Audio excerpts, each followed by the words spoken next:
Pastor, eu tava... Duas perguntas de um...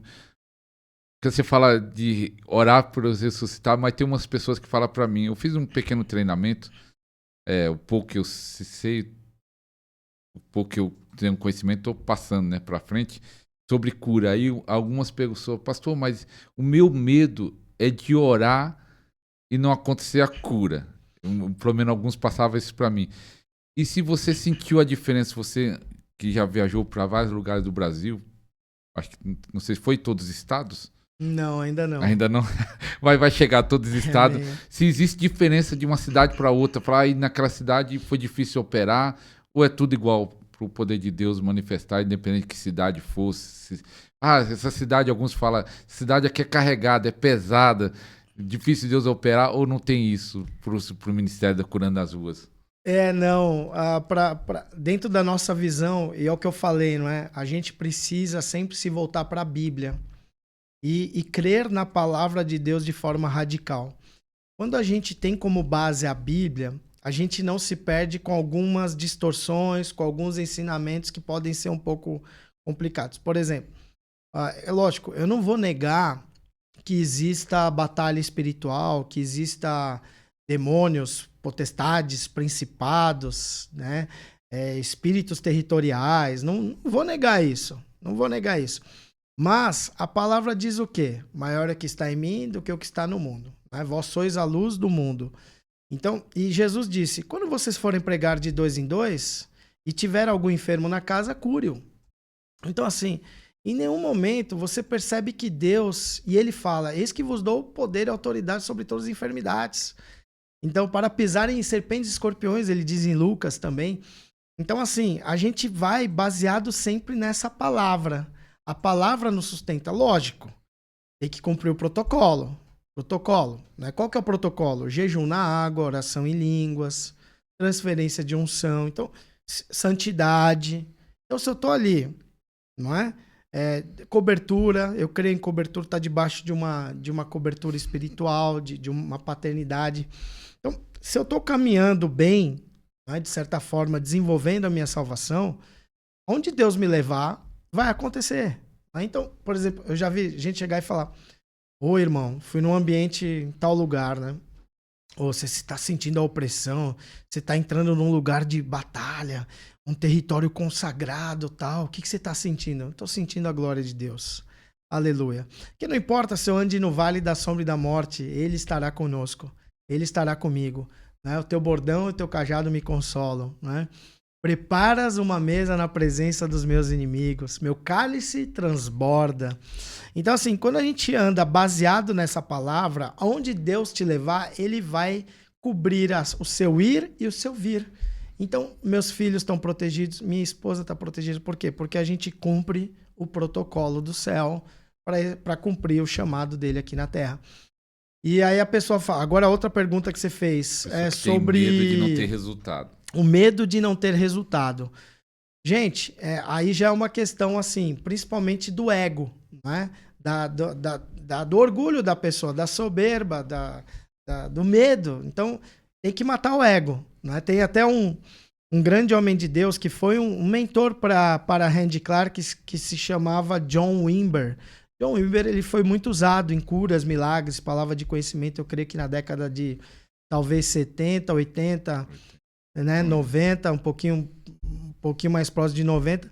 E o que John Wimber falava, não é? Para viver os dons, eu preciso me arriscar. Eu preciso arriscar a minha reputação, arriscar o meu ego. E isso é engraçado. Então, quando você tem que ter uma ousadia, que você não pode ter medo, né? Porque hoje, por exemplo, você pegar, tem pessoas familiares e pessoas que me viam no passado, na época como psicólogo, consultor empresarial, trabalhei 12 anos. Eles olham pra mim e falam, cara, esse cara é maluco, não é? Porque o cara tá vivendo, né, do evangelho. Tipo, e o cara oferece o quê? Cura, oração por cura divina. Que coisa mais doida que essa, não é? Tipo assim, ou seja, eu matei qualquer tipo de reputação. Então a gente tem que ligar a teclinha do tô nem aí, né? Tem que apertar a teclinha do tô nem aí, eu não tô nem aí do que você tá pensando, não é? Não importa. Eu vou viver aquilo que Deus quer que eu viva. Então, quando você for orar, até hoje, né? Eu não vejo, é o que eu falei, eu não vejo na minha experiência 100% das pessoas curadas.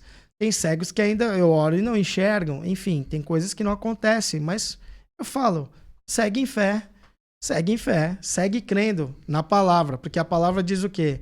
Que ele já levou sobre si, o Senhor Jesus Cristo, já levou sobre si todas as nossas enfermidades. Então, ele já fez. Então, a gente segue nessa linha. Ah, não, você precisa treinar. Você precisa se colocar à disposição, porque Deus sonda o coração. Ele só vai derramar muito sobre você se você for lá impor as mãos e continuar perseverando. Que é outra chave que a gente fala até nos livros, fala nos seminários. A chave da perseverança, da persistência e da insistência. Tem milagres que há 4 anos atrás eu não vi acontecer, que eu vejo hoje. Por quê? Porque eu fui fiel no pouco. Então, quanto mais a gente ora... Mas você continua orando, mesmo não acontecendo milagre, continua orando. Continua orando, continua ministrando. Porque o John D. Lake, ele fala assim, e não se trata de uma oração de 1 hora intercedendo, pedindo para Deus curar a pessoa. Não é isso. A persistência, até isso a gente explica porque tem entendimento errado, né? Então, assim, o John D. Lake, ele foi um exemplo de um grande avivalista. Aliás, estudem sobre os avivalistas. E se você que quer viver o sobrenatural de Deus, você que quer viver, não é, mais de Deus aqui na Terra, estude sobre avivamento, a história dos avivalistas, estude os materiais. Esses materiais aqui tem muito disso, não é? Muita coisa. Então você precisa ler para aumentar a sua fé, ampliar a sua mente, para você ver o que Deus quer fazer através de você. E John D. Lake, ele foi o fundador das salas de cura, né? Chama Healing Rooms. E o John D. Lake, ele falava que a doença é como se fosse doses da morte no corpo da pessoa, ou na alma, né? Doses da morte. E aí o que ele começou a entender? Que quando a gente impõe as mãos, o poder de Deus se manifesta através de nós, não é? Porque ele é a videira, Jesus é a videira, a árvore da vida, ele é a videira, e nós somos os ramos. Então, a unção, ela vem da onde? Da fonte, que é a videira.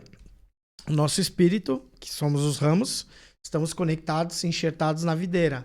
O poder de Deus passa pela videira, passa pelo nosso espírito e é liberado no mundo material através do nosso corpo.